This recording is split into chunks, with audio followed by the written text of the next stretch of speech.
ভরে ভরে টপিংস দিয়ে বাড়িতেই তৈরি করলাম পিৎজা।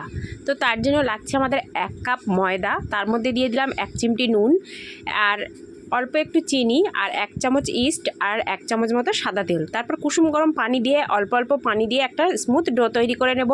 তারপর উপর থেকে একটু তেল মাখিয়ে এটাকে রেখে দেবো 10 থেকে 15 মিনিটের জন্য। তারপর 10-15 মিনিট পর যখন এটা ফুলে ডবল হয়ে গেছে সেটা একটু ভালো করে মথে নিয়ে বেলে নিয়েছি।